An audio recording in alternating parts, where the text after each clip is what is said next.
All right, so why do I work with so many lenders instead of just one? It's a pretty straightforward answer, honestly. The way that my company is structured, we are mortgage brokers. So part of the allure, if you will, or part of the advantage that we offer is that we are not tied to one individual lender's products or interest rates or programs.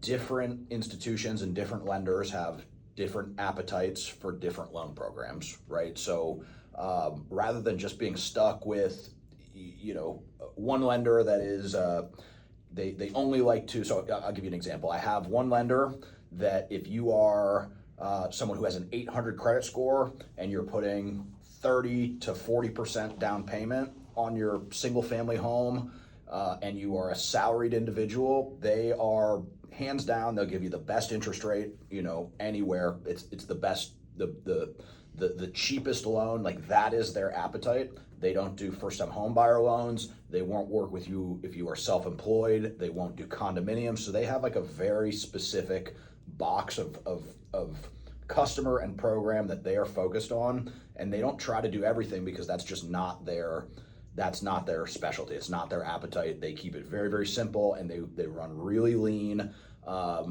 And they focus on basically like A plus paper, like stuff that is very, very cookie cutter and very, very safe.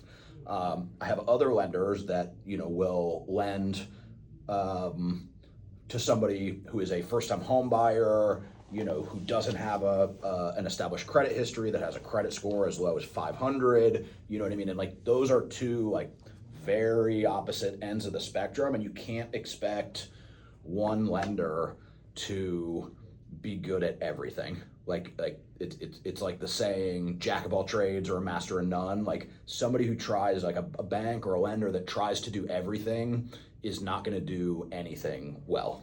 So that's, at its most basic core of the question, like that's why is we have different places that specialize in different things, and we can, rather than just, basically doing everything at a mediocre level, and having one outlet for everything and just sort of being able to get it done. We've got places for people who have really, really good credit that are putting a lot of money down. We've got places for people with, a lot of credit issues that are putting very little money down and have some hair on the file, if you will. We've got places that specialize in like ultra jumbo. If you are buying a $20 million house and you need to take a $15 million mortgage, like none of these other places really specializes in that, but we have a bank that, that likes those super luxury jumbo gigantic loans.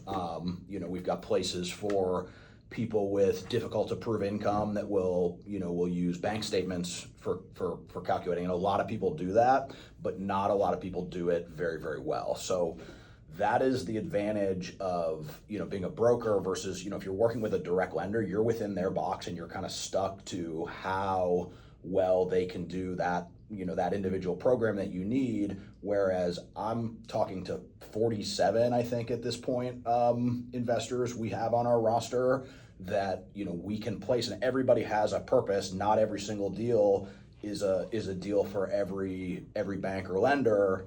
So based on the specifics of what you have going on and kind of the specialty programs that you need, we can place you with an institution that is going to be a good fit for you and your needs, and that way you get better pricing, better process, something that's easier to work with, and somebody who understands the situation and has an appetite and wants to do the deal. Like you fall within their specialty.